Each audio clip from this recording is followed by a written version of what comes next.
मैंने लहू के कतरे मिट्टी में बोए हैं, खुशबू जहां भी है वो मेरी उधार है। मैंने लहू के कतरे मिट्टी में बोए हैं, खुशबू जहां भी है वो मेरी उधार है। ए वक्त, होगा एक दिन तेरा मेरा भी हिसाब, न जाने मेरी जीत कब से तुझ पे उधार है। नमस्कार दोस्तों, नमस्कार प्यारे बच्चों।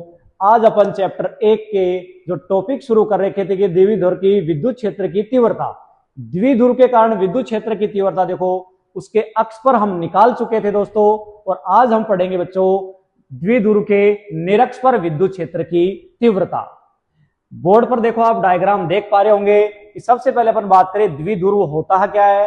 तो द्विध्रुव के अंदर आपने देखा कि दो विपरीत प्रकृति के आवेश एक दूसरे से जब अल्प दूरी पर होते हैं तो ऐसी निकाय या ऐसी व्यवस्था को द्विध्रुव कहते हैं।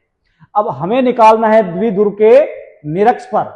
तो बच्चों होता क्या है इसके अंदर, ये जो लाइन होती है ये होती है अक्ष वाली लाइन। अब इसी द्विध्रुव के मध्य बिंदु से लंबवत दूरी पर अपन क्या करेंगे, लंबवत दूरी पर मान लेते हैं कोई बिंदु P यहां पर स्थित है, कोई बिंदु P यहां पर स्थित है। और इस P बिंदु पर अपन क्या करेंगे, विद्युत क्षेत्र की तीव्रता हमें ज्ञात करनी है इस द्विध्रुव के निरक्ष पर। तो देखो दोस्तों, अपन शुरुआत करते हैं। मान के चल रहे हैं अपन कि इस धनावेश के कारण, प्लस क्यू आवेश के कारण मान लिया हमने प्लस क्यू आवेश B बिंदु पर है। तो प्लस क्यू आवेश के कारण विद्युत क्षेत्र की जो तीव्रता होती है बच्चों वो होती है EB। इसी प्रकार से हमने माना कि माइनस क्यू आवेश जो बिंदु A पर स्थित है इसके कारण विद्युत क्षेत्र की तीव्रता होगी EA। देखो बच्चों, हमें पता है कि धनावेश के कारण विद्युत क्षेत्र की तीव्रता किधर होती है, यानी कि धनावेश से दूर बाहर की ओर। तो इसमें एरो का साइन देखिए, एरो की डायरेक्शन देखिए, धनावेश से दूर यानी बाहर की ओर, जिसको हमने माना हुआ है EB। इसी प्रकार से ऋण आवेश के कारण विद्युत क्षेत्र की तीव्रता हमने मानी है EA, यानी ऋणावेश की ओर यानी अंदर की ओर होती है। ठीक है बच्चों, अब देखो यहां से अपन मान के चल रहे हैं कि इस बिंदु A से बिंदु P की दूरी L होती है। इसी प्रकार बिंदु B से बिंदु P की दूरी कितनी होती है, L। यानी कि हमें क्या पता चल रहा है यहां से कि PA बराबर है PB के, और जिनका मान कितना होता है, L होता है बच्चों। अब यहां से देखो अपन शुरुआत करते हैं कि भाई धनावेश के कारण तो तीव्रता कितनी होगी और ऋण आवेश के कारण विद्युत क्षेत्र की तीव्रता कितनी होगी, और इन दोनों आवेशों के कारण बिंदु P पर परिणामी विद्युत क्षेत्र की तीव्रता कितनी होगी। ठीक है दोस्तों, तो द्विध्रुव के मध्य बिंदु O से R दूरी पर स्थित है बिंदु P। इस P पर बिंदु पर हमें क्या करना है, विद्युत क्षेत्र की तीव्रता का मान ज्ञात करना है। ठीक है प्यारे बच्चों, तो देखो अपन लिखते हैं यहां पर कि प्लस Q आवेश के कारण, प्लस Q आवेश के कारण विद्युत क्षेत्र की तीव्रता, विद्युत क्षेत्र की तीव्रता कितनी मानी हुई है बच्चों, हमने इसको माना है EB। अब देखो बच्चों इसका अपन परिमाण लेते हैं EB का, तो कितना आएगा, KQ बटे में L स्क्वायर।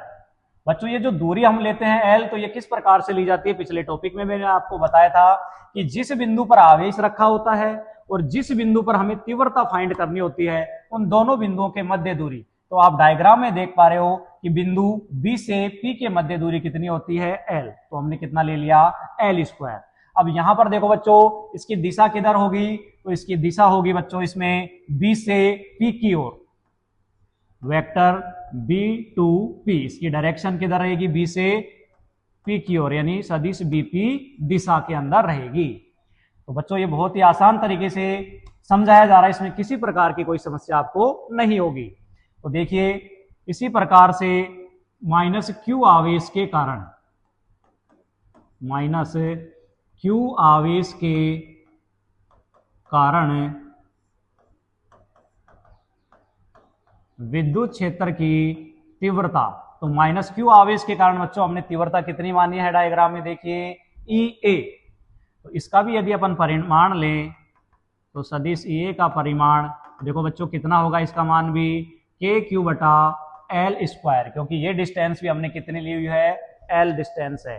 तो यहां पर देखो इसकी डायरेक्शन किधर होगी प्यारे बच्चों, P से A की ओर। इसकी डायरेक्शन किधर होगी, P से A की ओर। सदिश पीए दिशा में, सदिश पीए दिशा में होगी। अब बच्चों इसमें हम बात करते हैं कि बिंदु P पर परिणामी विद्युत क्षेत्र की तीव्रता कितनी होगी। तो बिंदु P पर परिणामी विद्युत क्षेत्र की तीव्रता ज्ञात करने के लिए हम क्या करते हैं कि जो तीव्रता EB होती है इसको क्या करते हैं बच्चों, घटकों में वियोजित करते हैं। घटकों में क्या करते हैं, वियोजित करते हैं। तो देखो बच्चों ध्यान से देखिए, तो घटकों में वियोजित करते हैं तो अपन ये कोण कितने ले लेते हैं, इसके अंदर थीटा कोण मान लेते हैं। तो विद्युत क्षेत्र की तीव्रता जो EB है, EB के बच्चों दो घटक होंगे यहाँ पर। तो आप देख पा रहे हो EB का एक घटक होगा थीटा की डायरेक्शन में होगा EB cos थीटा, और दूसरा होगा EB sin थीटा। इसी प्रकार से जो EA होता है, EA के भी दो घटक होते हैं। कौन कौन से होते हैं, EA cos थीटा और इधर क्या हो जाएगा EA sin थीटा। तो बच्चों आप देख पा रहे हो कि ये कोण थीटा है, जिसके कारण ये कोण भी हमने कितना रखा है, थीटा। क्योंकि आप देख पा रहे हो ये जेड की शेप में आपको पता है एकांतर कोण बनते हैं। तो यहां पर थीटा की डायरेक्शन में आपको पता है कोस के घटक आते हैं, और इसमें रिमेनिंग इसके अंदर क्या आता है, साइन का घटक। तो चित्र में आप देख पा रहे हो बच्चों क्या कि जैसे हमने देखा कि EA और EB दोनों का परिमाण क्या है, बराबर होता है। क्या, सदिश EA और सदिश EB का परिमाण क्या है प्यारे बच्चों, बराबर है। जिसके कारण इसके लंबवत घटक यानी साइन के घटक एक दूसरे को क्या कर देते हैं, निरस्त कर देते हैं, कैंसिल आउट कर देते हैं। और बिंदु P पर जो हमें परिणामी विद्युत क्षेत्र की तीव्रता प्राप्त होती है वो क्षैतिज घटकों के कारण यानी कि कोस वाले घटकों के कारण प्राप्त होती है। तो इस प्रकार से प्यारे बच्चों हम अपन देखें कि देखो बिंदु P पर परिणामी विद्युत क्षेत्र की तीव्रता जो आएगी वो किस प्रकार से प्राप्त होगी, कोस वाले घटकों के कारण प्राप्त होती है। तो बिंदु P पर नेट विद्युत क्षेत्र की तीव्रता देखिए किस प्रकार से आएगी, यहां पे देखते हैं कि E equal to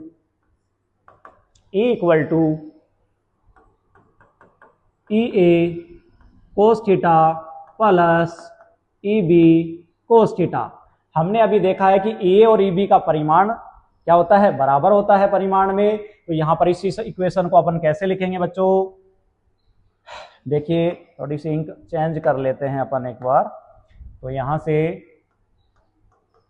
vector E equal to कितना होगा बच्चों, EA cos theta plus EA cos theta, क्योंकि दोनों का परिमाण बराबर है, इक्वल है दोनों का। तो यहां से देखो बच्चों इसकी वैल्यू कितनी आएगी, 2EA cos थीटा। अब यहां से प्यारे बच्चों देखिए आप EA की वैल्यू कितनी होगी, 2 ऐसे कैसे, EA की वैल्यू हम देख चुके हैं KQ बटे में L स्क्वायर। EA की वैल्यू देखो कितनी है, EA की वैल्यू हमने अभी देखी थी KQ बटा L स्क्वायर, हमने यहां पे रख दिया। अब cos थीटा की वैल्यू अपन निकालेंगे त्रिभुज AOP से। देखो डायग्राम में क्या सभी को दिखाई दे रहा है, ट्राइंगल AOP। आप चाहो तो इसको BOP भी ले सकते हो, क्योंकि दोनों की वैल्यू समान प्राप्त होने वाली है, डिस्टेंस दोनों में इक्वल है। तो यहां से त्रिभुज AOP में हमने फाइंड किया बच्चों cos थीटा।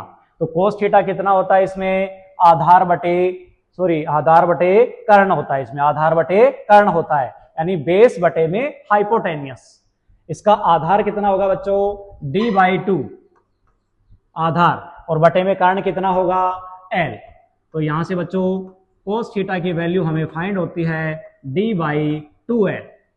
अब यही cos थीटा की वैल्यू अपन क्या करने वाले हैं बच्चों, इस इक्वेशन के अंदर रख देते हैं, इस इक्वेशन के अंदर रख देते हैं cos थीटा की वैल्यू। तो देखो हमें कितनी वैल्यू प्राप्त होगी, इसका मान कितना आएगा विद्युत क्षेत्र की तीव्रता का, E इक्वल टू 2 ऐसे कैसे KQ बटे में L स्क्वायर और इंटू में D/2L। बच्चों इसको ध्यान से देखते हैं और सोल्व करते हैं। देखो 2 से 2 कैंसिल हो रहा है, यहाँ पे L स्क्वायर इंटू L कितना हो जाता है, L क्यूब हो जाता है। तो यहां से देखो कितना आएगा इसका मान, KQ इंटू D बटे में L cube, KQ into D into में कितना आ गया ये L क्यूब।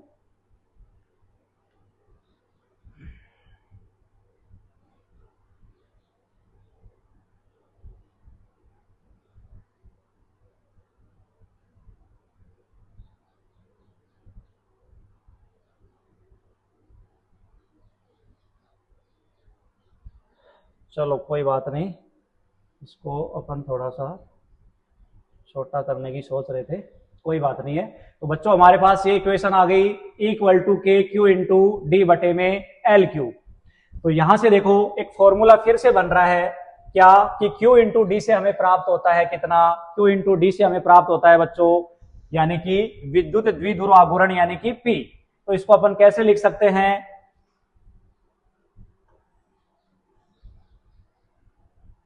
इसको अपन कैसे लिखेंगे,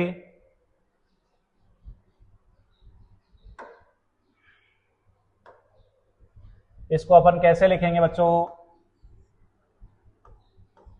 E इक्वल टू के पी बटे में एल क्यूब, के पी बटे में एल क्यूब। यहां तक क्लियर है। अब हमें वैल्यू फाइंड करनी है बच्चों, किसकी वैल्यू फाइंड करेंगे अपन, एल क्यूब की, वो भी ट्राइंगल एओपी की सहायता से।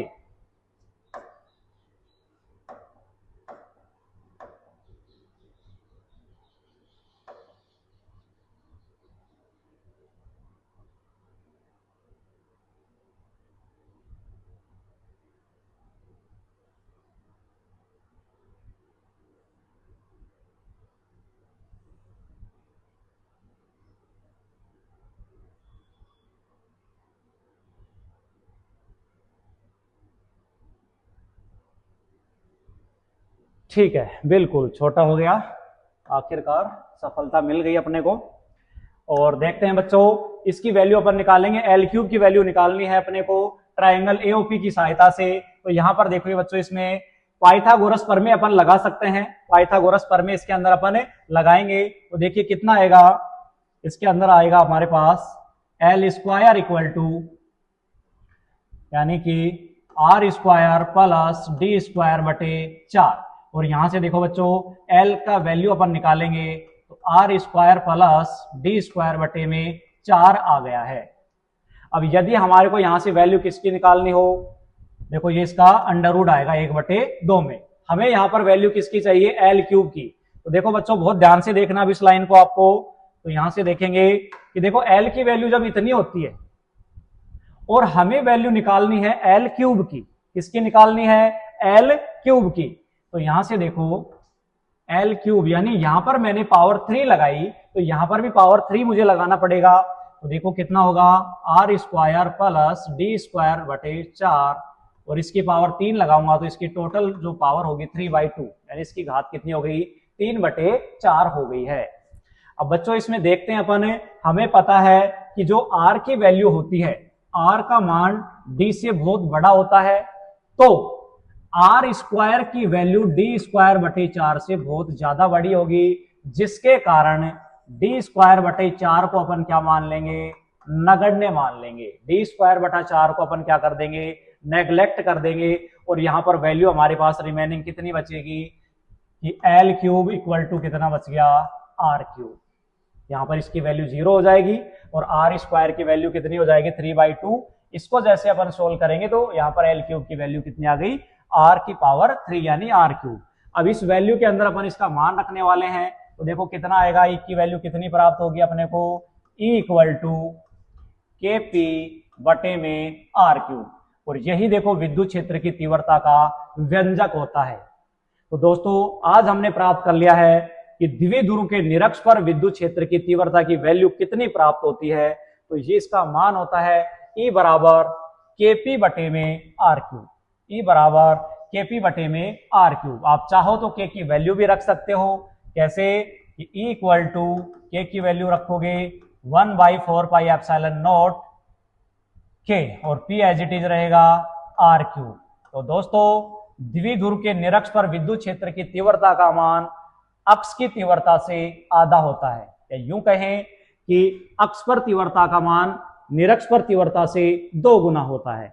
तो यहां पर भी विद्युत क्षेत्र की तीव्रता दूरी के घन के व्युत्क्रमानुपाती होती है। ठीक है प्यारे बच्चों, तो आज का ये बेहद शानदार और एक इंपॉर्टेंट टॉपिक, राजस्थान बोर्ड के पॉइंट ऑफ व्यू से बहुत ही जबरदस्त टॉपिक है और 2027 के पेपर के लिए बहुत ही मोस्ट इंपॉर्टेंट ये आपका टॉपिक है।